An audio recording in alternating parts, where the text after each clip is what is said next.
Dr. Kelly, you discussed how generative AI could transform the bioeconomy and significantly accelerate our pace of biotech and pharma R&D. It's an incredible opportunity for the American economy, and one for my home state of New Jersey, which generates about 20% of its GDP from biopharmaceutical and medical technology companies.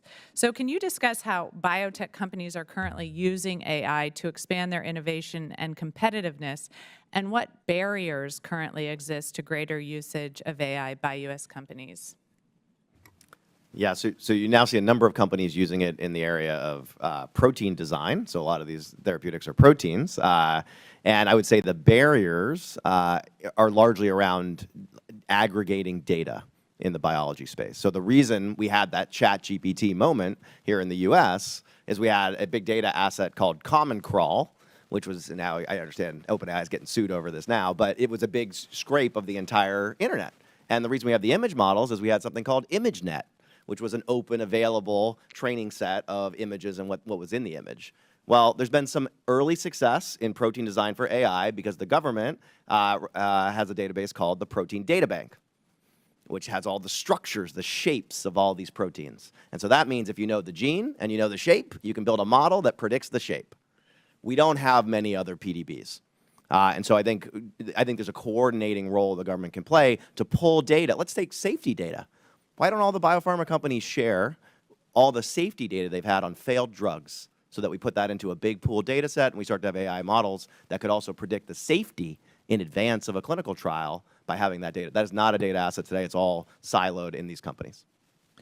So there's a sense that because of their lack of some of the privacy concerns we have here, that the Chinese Communist Party has access to quite a bit more data, as you're talking about. To what extent is the CCP prioritizing the development of generative AI for its bioeconomy?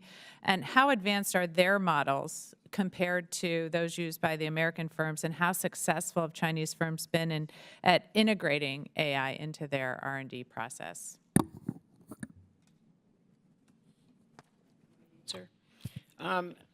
China is all over AI and bio, and they've created 17 AI bio hubs specifically to facilitate the integration of these two emerging technologies.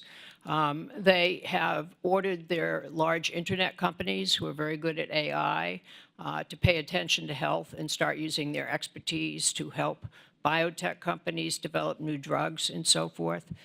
I would also say that it isn't just, or even mostly, privacy concerns that inhibit the aggregation of data, which we must do to get databases big enough to apply AI to.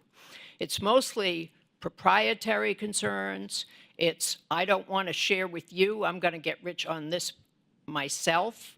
The different healthcare systems think that they own their own clinical data and want to use it to good effect, but also for profit, and they don't want to share with other health systems.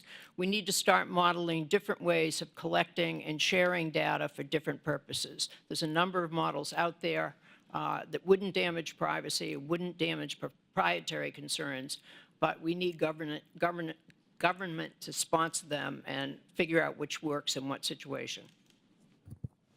And with our concerns about the theft of IP from the Chinese Communist Party, and yet our desire to come together throughout the world to bring this information together to create better outcomes for humanity, how are we tackling those problems? How much integration is there in the work we do with China and some of the research, and where are the areas where we find that it's actually behooves us to sort of segregate that? You know what? We'll go to Dr. Clancy. We haven't heard from you. All right. No, I think as Dr. Kelly was mentioning earlier, it's best to think where we need to compete versus where we can strategically cooperate, right? And so I think there's a whole range of things in the biosecurity space where obviously we don't want to share information with others. There's a whole set of other things, I'd say, in the biomedical space where there's a lot of opportunity to share, right, for the common good. Now, I think certainly some trust has eroded with China over things like global pandemics, which is something that ordinarily you'd think everyone would want to collaborate around. So it sort of begs the question of what the opportunity really is in terms of any sort of cooperation with China in the biospace. So, yeah, that's kind of depressing. So do we have any sense of the way forward for any sort of work with China, or is it just really a bridge too far at this point, or in the moment? No, I think there's a way forward.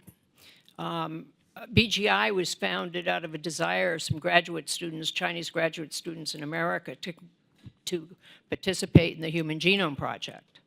So I think collaborative endeavors like that are a possibility. And I think the research community, which is very used to collaborating internationally, might be a place to start.